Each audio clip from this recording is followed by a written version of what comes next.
Dans l'absence de mon grand frère, Ruben, Oui. 2 minutes sur présenter ce que tu dois présenter maintenant sur Israël. Un autre scoop. Là, tu mets la barreau, là. Ah ouais. Alors, peut-être parler d'exemples, c'est toujours plus parlant que de dérouler une présentation. Je pense à 2 sociétés, 2 startups israéliennes. La première s'appelle ClickFox. C'est une société qui, en fait, a développé ce qu'on appelle un outil de gestion de la relation client, un CRM, plus évolué, qui se base sur un agrégat de données tirées des réseaux sociaux et de toutes sortes d'autres sources. Et c'est une startup donc, qui est née en Israël, dans laquelle McKinsey a investi, et qui aujourd'hui fait partie de ce portfolio dont je vous parlais tout à l'heure, de 30 sociétés qui en fait sont sur le cœur de métier du conseil que McKinsey fait pour ses grands clients et qui viennent enrichir donc, les prestations de conseil de McKinsey. Donc ça, c'est une première manière d'aider les startups et de s'impliquer à la fois donc, dans le monde de l'innovation et en Israël, en rachetant des startups, en investissant dans des startups et en proposant leurs services à nos clients. La deuxième méthode, qui à mon avis est encore plus excitante, c'est ce qu'on fait pour aider les startups. Et là, on a 80 startups qu'on aide, et je pense à une autre startup qui s'appelle ClickTail, et qui en fait est une startup d'optimisation de sites en ligne, et à qui on a fait rencontrer un partenaire stratégique pas plus tard que ce matin à Singapour.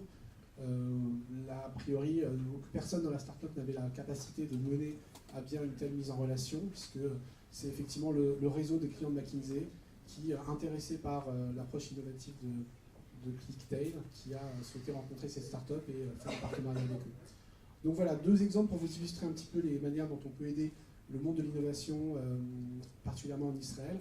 Donc soit faire un partenariat nous-mêmes stratégique avec ces startups, ou soit les accompagner, que ce soit sur leur stratégie, sur la définition de leurs produits, sur le pricing de leurs produits, sur la mise en place de relations stratégiques avec des partenaires partout dans le monde. Et là, on a un réseau effectivement de grands comptes impressionnants. Et puis accompagner leurs équipes à se développer, leurs dirigeants, les former, leur faire des trainings, les aider pour apprendre à pitcher leur projet, faire un roadshow pour présenter leur projet, faire des levées de fonds, etc. Donc toutes les étapes de la vie d'une startup peuvent être accompagnées par les consultants de McKinsey. Merci Ruben. Ouais. Juste tu parles d'Israël, d'un projet que tu veux, entre le KIF et Israël. Ok, donc je peux prendre un exemple effectivement, un projet qui sort un petit peu du contexte, mais qui était plutôt dans la partie recherche et qui a déboulé ensuite sur certaines choses économiques. Donc effectivement, d'ailleurs par le biais de l'équipe Yossi et frères, on a rencontré une startup qui s'appelle Vicomi, qui travaille sur la partie Data Emotion. Comment ça s'écrit? VICOMI. Donc quelque chose de très intéressant qui est effectivement dans le data, dans le big data. En fait, leur objectif c'était de pouvoir donner un peu d'informations émotionnelles sur les personnes qui naviguent sur les sites de presse. Donc quand vous êtes en train de naviguer sur un article de presse et donner votre émotion par rapport à l'article de presse. Et donc à partir de là, mieux comprendre le lecteur et adapter plus les contenus automatiquement ou les contenus proposés. Donc il y avait pas mal de choses intéressantes. Néanmoins, nous, de notre côté, on travaille beaucoup sur la partie analyse linguistique, la partie analyse prédictive. Donc on avait une équipe de recherche, on a monté aussi avec Polytechnique une chaire data scientist avec Polytechnique qui travaille justement sur toutes ces problématiques-là. Et on s'est dit, voilà, il y a un cas intéressant sur lequel on pourrait travailler, qui est concret et sur lequel ils ont quand même avancé. Ils avaient des clients intéressants. Et donc on a fait ce qu'on appelle, on a utilisé un dispositif FIRAD, qui est un dispositif franco-israélien sur lequel on pouvait travailler sur une partie recherche. Donc on a mis ensemble une équipe de recherche française et belge avec l'équipe de data scientist Vicomi pour améliorer ce moteur d'analyse, de réflexion par rapport à la partie émotionnelle. Et on voit aujourd'hui simplement avec les... moi j'ai eu une visite, on a eu une visite il y a une semaine de toutes les organiques de presse qui sont venus visiter Israël. Donc on les a amenés chez un de nos clients qui est Walla, qui est un des grands sites israéliens de presse. Ils ont été subjugués par toutes les capacités de transformation digitale de la presse. Et en fait, il y a une réflexion malheureuse, on va dire, qui est de dire c'est sûr que vous avez une activité dans la partie news qui est très importante en Israël. Et dû aux événements, évidemment, et malheureusement qu'on a beaucoup d'événements en Israël, eh bien on a la partie presse qui marche malheureusement bien. Et récemment, avec ce qui s'est passé en France, on a pu constater que notamment tous les comptes Twitter des organismes de presse ont bondi de plus de 70% d'abonnements.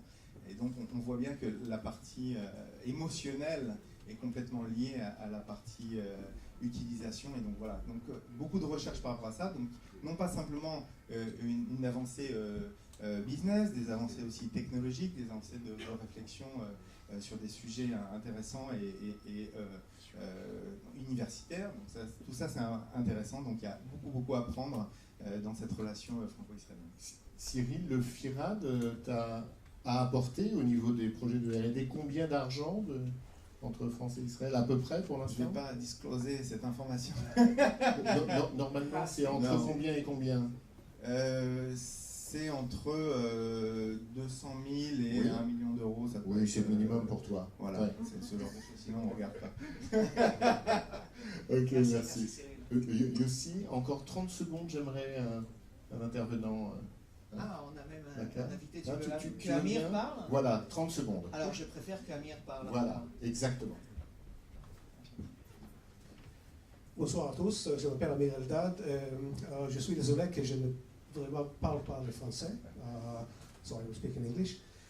Thank you, it's better for us. I'm originally from Israel. I'm in Boston, and I'm director of global partnership of Mass Challenge, and I'm the co-founder of Mass Challenge Israel. Mass Challenge is probably the largest startup accelerator in the world. This year we've been operating for the 6th year in Boston where we started. Each year we run 128 companies for a 4-month program in Boston. This year we also started in London, so we have, in addition to that, 90 startups in London out of more than 2,000 applications. We've been operating in Israel for 3 years in a feeder model that basically takes early stage Israeli companies and send them to Boston, and this year to London as well. And what we've done now, Mass Challenge is in the process of global expansion. We are building 10 global hubs around the world, Boston, London, and many others. And we've just announced a few weeks ago that our next hub is going to be in Israel and specifically in Jerusalem. So this is really a very important part of an international organization that started and is actually not connected to Israel, but now Israel is a very important part of it, connecting the Boston entrepreneurial ecosystem and the Israeli startup nation. If you want more details, amir@masschallenge.org, and thanks for the opportunity. Oui, merci Amir.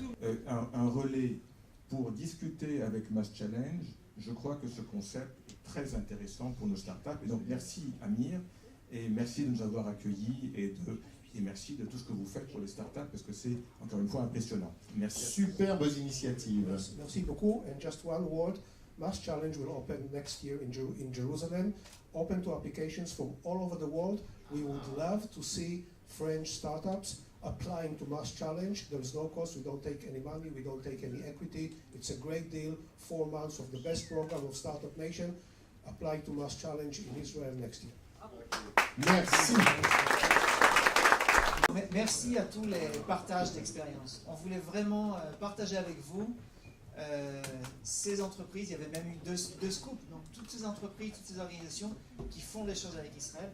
Et moi, ce que je voulais vous dire, c'est que je sens, et c'est quelque chose que je partage avec André, donc c'est spécial Dan Brothers, je sens qu'on arrive à une autre étape.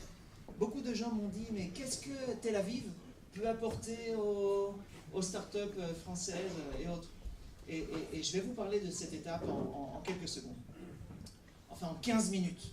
Comme ça, quelques secondes.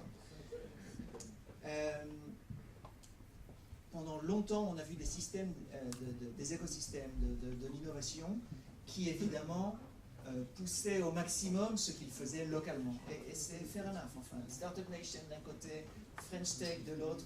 On vient d'entendre Boston et Silicon Valley et tout cela. Je crois que la nouvelle étape qu'on est en train d'entrevoir, c'est une étape où il y a énormément de partage mais à tel point qu'on a des équipes qui se créent quand les équipes sont internationales. De partage à tel point qu'il y a de plus en plus d'investisseurs qui mettent des billes sur des startups qui sont loin. Et enfin, et on a entendu parler d'un cas avec Irus, des projets qui sont des projets communs où il y a deux entités distinctes, mais qui décident pour ce projet de faire quelque chose en co-création. Et pour ça, ils ont à la fois des fonds, mais aussi une opportunité. Je crois que cette étape, on commence à la voir, et c'est quelque chose où on voudrait, que ce soit l'IE Club ou Challenge, l'agence d'innovation que je dirige avec André, on voudrait vraiment être présent. On pense à trois choses essentielles, et c'est quelque chose que je voudrais vraiment, avant que les startups viennent et pitchent, qu'elles entendent ça et qu'elles se sentent prêtes. Donc, première chose, on s'associe énormément à la French Tech. La French Tech, ce n'est pas seulement en France, c'est la French Tech qui rayonne à l'étranger. Donc, ils ont lancé aux États-Unis, Macron était en Israël, et le 9 septembre, ils l'ont annoncé. On a fait le même jour un grand événement. Marie-Christine, Vanessa, voilà, on a fait un grand événement avec Jérémy Berili, avec des startups. Il y avait aussi des startups qui ont pitché avec des équipes franco-israéliennes, c'est pas un hasard. Et ce que je veux dire, c'est que dans cette logique d'open innovation, on veut vraiment s'associer à... André, on veut vraiment s'associer. Ah, si c'est un deal, c'est OK. On veut vraiment s'associer à toute cette logique d'open innovation qui vont rapprocher entre les deux pays. Donc ça, c'est un point. Deuxième point, et c'est aussi un scoop, nous allons créer un programme d'immersion. Jusqu'à maintenant, on avait beaucoup de voyages. On amenait des entrepreneurs, des grandes entreprises, des investisseurs en Israël pour observer ce qui se passait de l'autre côté. On a décidé dès 2016 d'amener aussi des startups françaises qui vont venir en Israël en immersion. Immersion, c'est pas seulement découvrir comment l'écosystème en Israël marche, mais c'est se connecter aux investisseurs en Israël, c'est se connecter, pourquoi pas, aux équipes, essayer de trouver justement des histoires, des possibilités, des opportunités de co-création.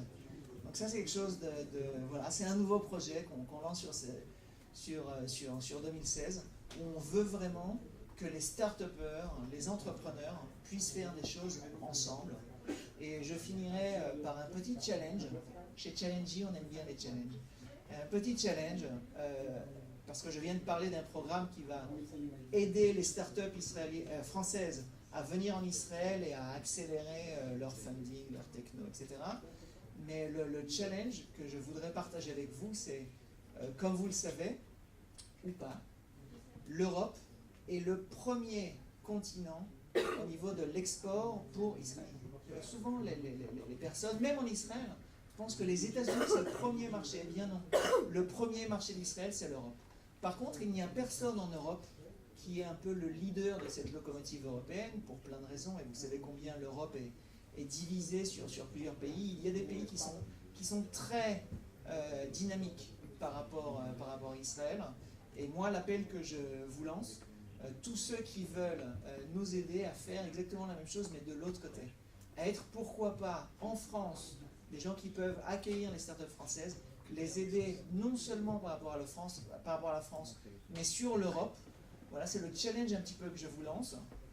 Et c'était la troisième chose que je voulais partager avec vous. Et maintenant, autour des startups. Nous avons sélectionné, on voulait évidemment garder cette dynamique. On voulait partager avec vous quelques pitchs qui vont être des pitchs très rapides. Ça va être des pitchs de 2 minutes. Qui vont être ensuite avec 2 minutes très rapides de questions et réponses du jury qui est en première ligne, sauf quelqu'un qui a remplacé Bernard à la dernière minute. Valentine.